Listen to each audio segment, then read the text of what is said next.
జల్దీనే అత్తాను కాబట్టి జప్పుని వచ్చేసిన. చలో ఇక కడమ వార్తలన్నీ కూడా వరుస పెట్టి చెప్తా పాండ్రి.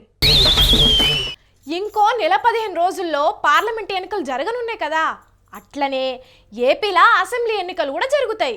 ఇక రాజకీయ ముచ్చట్లంటే మా మామ షెవ్ కోసుకుంటాడు కదా, టీవీలో డిబేట్లు వస్తేనే వాటిని విడిచిపెట్టాడు. మరి ఇప్పుడు ఏ డిబేట్ చూస్తుండో ఏమో. ముందుగా ప్యానల్ సభ్యులందరికీ నమస్కారాలు, అందరికీ అభినందనలు చెప్తున్నాం.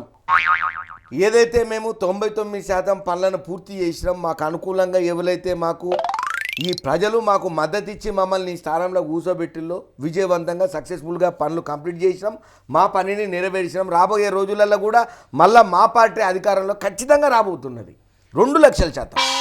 ముందుగా ప్యానెల్లో ఉన్న సభ్యులకు అందరికీ నమస్కారం.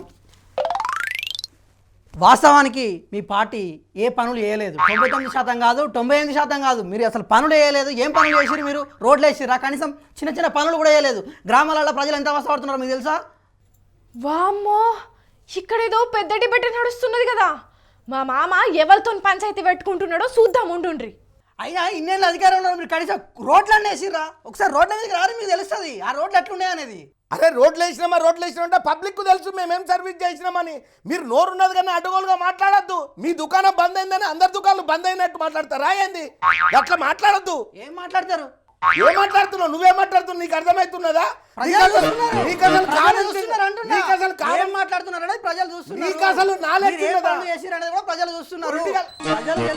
రేపొద్దుగాల ఎన్నికల ప్రజలు తేలుస్తారు కదా, ఎందుకు కొడుతున్నావు? మరి మిమ్మల్ని ఏదైనా ప్రశ్నిద్దామంటే దండగా ఉన్నది పోండ్రి.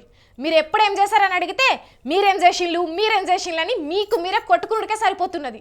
అయినా మాకేమన్నా చేయాలనే కదా మిమ్మల్ని ఎంచుకునేది. మాకు లేకున్న అధికారాన్ని మీకు ఇచ్చేది ఎందుకు? మాకు మంచి చేస్తారనే కదా. అలాంటప్పుడు మీరేం చేస్తారో చెప్పాలి కానీ రాబో రోజుల్లో ఒకవేళ అధికారంలోకి వస్తే ఏం చేస్తారో కూడా చెప్పాలి. అంతేగాని మీ పని అయిపోయినట్టే ఇంకో 40-45 రోజులు ఆగితే మీ ఖేల్ ఖతం, దుకాన్ బంద్ అని ఇటువంటి మాటలు ఎందుకు? ఏం మాట్లాడుతున్నారండి మీరు? నాకు అరే నువ్వు ఉండవమ్మా, మధ్యలో ఒకటే లొల్లి డబ్బాలలో రాళ్ళు కొట్టిన టాకు నువ్వు. అరే బాబు, మేము దోసకాయలు తింటామో అలాగే ముచ్చాడు. ఆ తర్వాత మాట మేము ముందు రాబోయే ఎలక్షన్లలో చెప్తున్నాం, మంచిగా మేనిఫెస్టో రెడీ చేసుకున్నాం, అన్ని free free free free free. ఇప్పటిదాకా ఫ్రీ ఇచ్చేది మేము కూడా అన్ని ఫ్రీగానే ఇస్తాం. మేము తక్కువ తిన్నాం, మేము కూడా ఫ్రీగానే ఇస్తాం. రాబోయే ఎన్నికలలో ఇస్తాం, ప్రజల మద్దతు చూరా ఉంటాం. ఒరినంత ఈజీ కాదు ఫ్రీ ఇచ్చుడు అంటే. అధికారంలో రంగనా అన్ని ఫ్రీగా ఇస్తాం. మాట్లాడు, ఇస్తాం. వామ్మో, అన్ని ఫ్రీనట. మరి ఎక్కడి నుంచి తెచ్చి పెడతారో ఇంతకు? మరి ఫ్రీ అంటే ఏమేమి ఇస్తారన్నట్టు? పిల్లలు రాసుకోనికే పలక ఫ్రీ ఇస్తున్నాం మేము. ముసలోళ్ళు గడ్డం గీసుకోనికే బిలేడ్ ఇస్తున్నాము. పింఛన్ లేని వాళ్ళకు పింఛన్ ఫ్రీ ఇస్తున్నాము. మందు తాగేటోళ్ళకు మందు మందు ఫ్రీ ఇస్తాం. మందులకు సోడా కూడా ఫ్రీ ఇస్తామయ్యా. మేము మందు ఫ్రీ ఇస్తాం అనేదాకా ఇంటికి దిక్కు దివాన లేదు. మేము సోడా కూడా ఫ్రీ ఇస్తాం. ప్రజలకు ఏం కొనుక్కోవాల్సిన అవసరం లేకుండా మేమే. మా ప్రభుత్వం రాబోతుంది, అన్ని ఫ్రీ ఇచ్చి తీరుతాం మేము. అరే నువ్వు ఉత్తగా ఫ్రీ ఇస్తానని శనగ బఠానీలు గుడాలు బోటి సోడా కూడా ఇస్తారా? నేను తెలియదా నాకు ఇచ్చుడు? సోడా ఇచ్చుడు, గీడా ఇచ్చుడు ఏదో పెద్ద పనా మీరు ఇచ్చేది? అయ్యో, ఇది లైవా డిబేటా లేదంటే బార్ అండ్ రెస్టారెంటా? ఏందో తాగుడు ఫ్రీ అంటున్నారు, సోడా శనగలు అంటున్నారు. ఇటువంటి లీడర్లు ఉన్నారు మనకు. అరే నువ్వు ఒక సోడానే ఇస్తామేమో, మేము స్టఫ్ ఇస్తాం, బఠానీ కూడా ఇస్తాం. అవసరమైతే వాళ్ళకి ఏం కావాలంటే అవి ఇస్తాం. మేము కూడా అన్ని వర్గాలకు అన్ని న్యాయం చేస్తాం. ప్రతి ఒక్కరు ఫ్రీ ఇస్తాం. పుట్టబోయే పోరాళ్ళకు ఏడాది దాకా డైపర్లు కూడా ఫ్రీ ఇస్తామని చెప్పి. చి వీళ్ళు లీడర్లా? వీళ్ళ హామీలా? అధికారంలోకి వచ్చినాక ఒక్కటనే నెరవేరుస్తారా? అరే నువ్వు డైపర్లే ఇస్తావేమో రా నాయన. నేను ఏడాది పొడుగునా నీకు మొత్తం వాళ్ళది కడగనే కడుగుతా.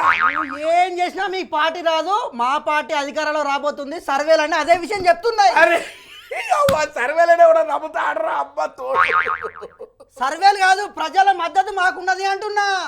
ప్రతి సర్వే అదే విషయం చెప్తా ఉన్నా. చెయ్యెత్తి మాట్లాడక ఎక్కువ తక్కువ చెప్తున్నా. చక్కగా మాట్లాడుతున్నా నేను ఇక్కడ. ఏలేవనికి చూపిస్తున్నావు?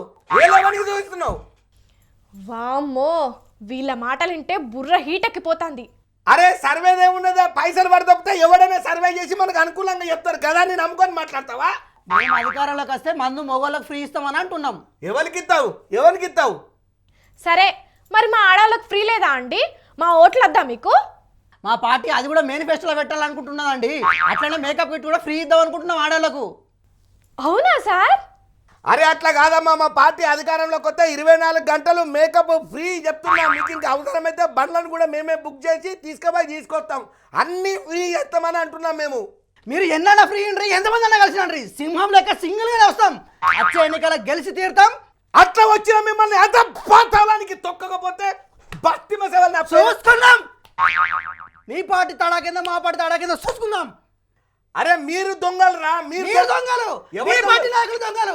రాష్ట్రాన్ని మొత్తం లూటీ చేసిర్రు. రాష్ట్రాన్ని సర్వనాశనం చేసిర్రు. మొత్తం దోసుకు తిన్నారు. ప్రజలను పీల్చి పిప్పి చేస్తున్నారు. ప్రజలను పీల్చి పిప్పి చేస్తున్నారు. మీరు పిప్పి చేస్తున్నారు. దొంగలు. గ్రామ స్థాయి నుంచి దొంగలు మీ నాయకులు. వామ్మో వాయో, వీళ్ళలో మామూలుగా లేదు కదా.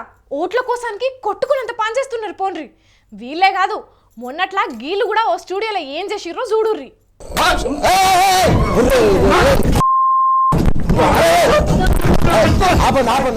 చూసిండ్రా పబ్లిక్? ఎన్నికలు దగ్గర పడే వరకు ఈ నడమ లీడర్ల మాటలు హద్దులు దాటుడే కాదు, ఏకంగా కొట్టుకునేదాకా పోతున్నారు. ఏందో ఏమనుల్లా, రాను రాను రాజకీయాలంటేనే భయం పుట్టేటట్టు చేస్తున్నారు పోన్రి కొంతమంది లీడర్లు. ఈ రాము లేకుండా వార్తలు చెప్పే వరకు మస్తు దూపైతున్నదుల్లా.